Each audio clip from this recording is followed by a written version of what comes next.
Minister of Natural Resources debunks misleading claims by opposition MP on oil production limits. Minister of Natural Resources, the Honourable Vikram Bharat, has firmly debunked a series of misleading and baseless claims made by opposition parliamentarian David Patterson regarding the safe operating limits for Guyana's 3 oil-producing vessels.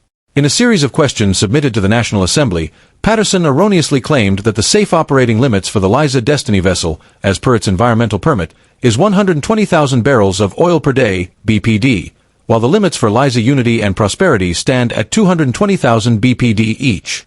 Patterson further asserted that these vessels were producing above these limits, with Liza Destiny at 160,000 BPD, Liza Unity at 250,000 BPD, and Prosperity at 230,000 BPD as of February 2025. He requested Minister Bharat to provide technical documents justifying these increases.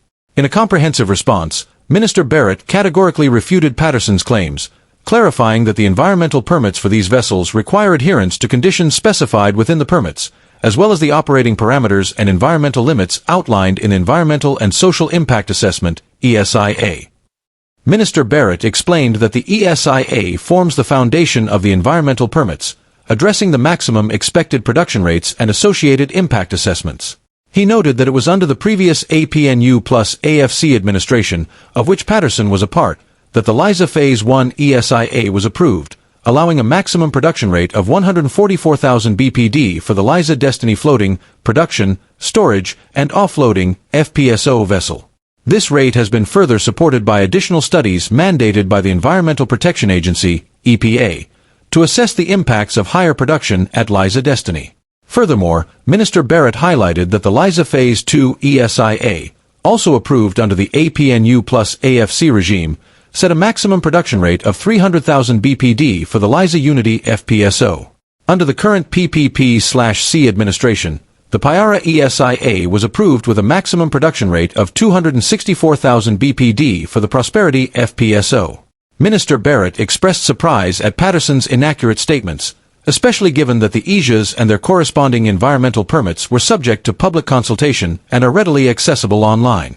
He affirmed, these facilities are clearly still operating within their approved production rates. The minister also clarified that production optimization is a standard global practice, typically carried out after a facility has been commissioned. While field development plans, FDP, include estimates of expected production, FPSOs are designed to handle higher production levels to account for the uncertainties inherent in reservoir models. This explains the higher production levels considered in the ESIA. Minister Bharat emphasized that production optimization and the associated increase in production levels are not done casually, as implied by Patterson. The process is closely monitored by ExxonMobil Guyana, the Ministry of Natural Resources, the Guyana Geology and Mines Commission, GGMC, and the EPA until the approved production level is achieved and the reservoir and facility performance are stabilized. This includes continuous engagement and the provision of additional information by ExxonMobil Guyana as required by regulatory agencies. The minister further assured that any necessary upgrades to the processing facility components to accommodate higher production levels are conducted under the strict supervision of regulatory agencies. He underscored that approvals and permits would not be granted if assessments indicated that any equipment on the FPSO was operating beyond its safe limits. Minister Bharat also highlighted that his ministry has secured external support to assist the government's team in conducting thorough reviews of these operations. He concluded by reiterating that production optimization, when executed safely and efficiently, benefits all stakeholders, including the government of Guyana. Government regularises over 1,600 lots in squatting areas across multiple regions, benefiting hundreds of households. The government of Guyana has successfully regularized 1,644 lots in 13 squatting areas across several regions between 2020 and 2023, significantly improving the living conditions of hundreds of households. This initiative is part of the government's ongoing commitment to providing secure and sustainable housing for all citizens. In Region 2, 228 lots were regularized in the Charity area, while Region 3 saw the regularization of 44 lots in Greenwich Park, 17 in Dequindran, 48 in Tushan Railway, 82 in Utvlugt/Stewartville, 64 in Virginigan Railway, 86 in Virginigan South Acme, and 46 in Good Hope Railway. Region 4 benefited from the regularization of 321 lots in Bachelor's Adventure, Bear Route, 44 in Block CH Chateau Margaux, and 76 in Annandale Railway. Meanwhile, in Region 10, 155 lots were made legal in Block E Christianberg and Blueberry Hill Vismar, along with 433 lots in Conception, Fitzhope Parcel 3 to Parcel 435 Amelia's Ward Phase 4. The Honourable Minister of Housing and Water, Colin Crowell, highlighted the government's dedication to this process, which has been actively pursued since August 2020. We are working across various regions to regularise squatting areas. This is an ongoing exercise, and we are also addressing squatting along the river dam on the Demerara River, Minister Crowell stated during a recent episode of Guyana Dialogue. Minister Crowell emphasized that while the government continues to regularize existing squatting areas, no new squatting will be recognized. We've noticed some small pockets of new squatting, which we've had to address promptly. Our teams are actively monitoring these areas to minimize further incidents, he added. The minister also mentioned the successful relocation of 7 displaced families from Sarah Johanna on the east bank of Demerara, following an incident in the area. The government is committed to securing permanent housing for these families to ensure their well-being. In addition to these efforts, the government is engaged in ongoing consultations with residents in areas such as Zeelugt, East Bank Essequibo in Region 3, to facilitate their relocation to more sustainable living environments. For 2024, 8 squatting areas in Regions 3 and 4 have been earmarked for regularization, benefiting an additional 479 households.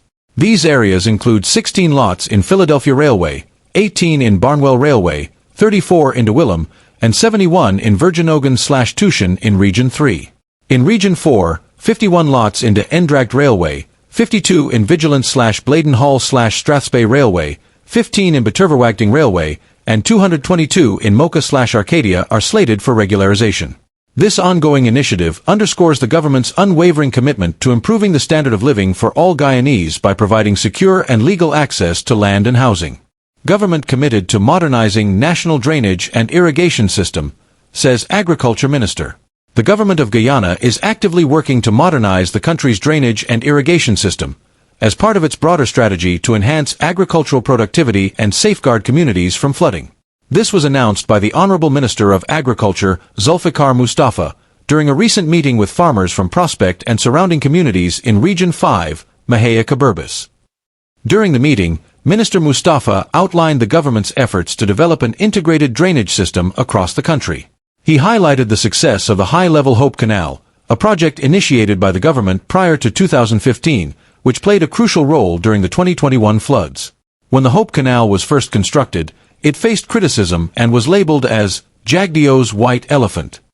However, its effectiveness became evident during the 2021 floods, where it successfully drained water directly into the Atlantic Ocean, preventing flooding in the area and in Georgetown, Minister Mustafa explained. The minister also announced that the tender for a new high-level Hope-like canal in Region 5 would be released in the coming week. This project is part of the government's commitment, as outlined in its manifesto, to construct additional high-level canals in Regions 3, 5, and 6. In Region 6, we've already started constructing 2 high-level canals, along with an embankment from No. 66 Village to the Kange Creek, to protect cultivation areas from backland water during heavy rainfall. Region 5 is next, with the Danzig/Prospect area set to receive one of these canals.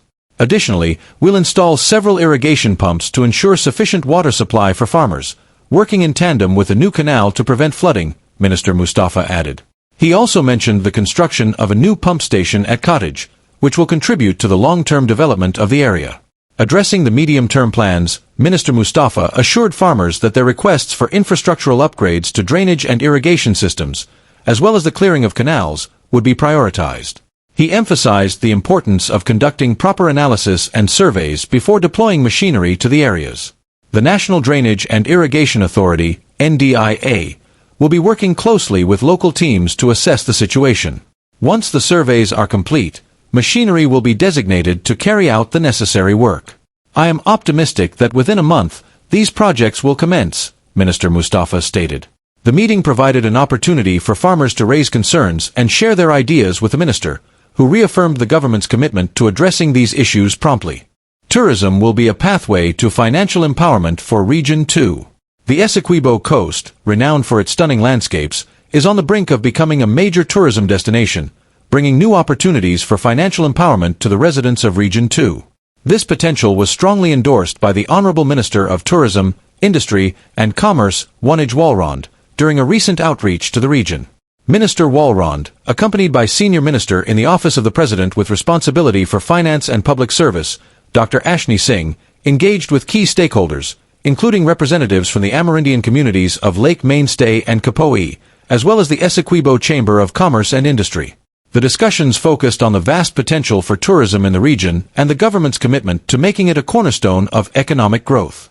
Speaking at the Anna Regina Multilateral School, Minister Walrond highlighted the significant investments being made in Region 2 to bolster the tourism sector. As a government, we are making tremendous investments in tourism here in Region 2, and we are also building capacity, she said. We have trained hundreds of individuals interested in the tourism and hospitality sectors. Whether you're from a village with an idea or already have a product, the Guyana Tourism Authority is here to guide you and provide the skills needed to succeed. The minister noted that hundreds of people have already been trained in various areas, including tourism marketing and mixology, to support the sector's growth. She also introduced the Essequibo Circuit, a new initiative designed to offer visitors a wide range of experiences, from enjoying local cuisine at fine restaurants to exploring the region's beautiful lakes. In a significant announcement, Minister Walrond revealed plans to enhance the existing tourism offerings in Region 2. International consultants are scheduled to visit Guyana to assess the lakes at Mainstay, Kapoi, and Mashabo, with the goal of introducing glamping, a luxurious form of outdoor camping that is gaining global popularity. Minister Walrond encouraged residents interested in starting a tourism business to take the leap and seek guidance from the Guyana Tourism Authority. The outreach meetings provided a valuable platform for community members to share their ideas and concerns, with Minister Walrond and her team committing to addressing them promptly.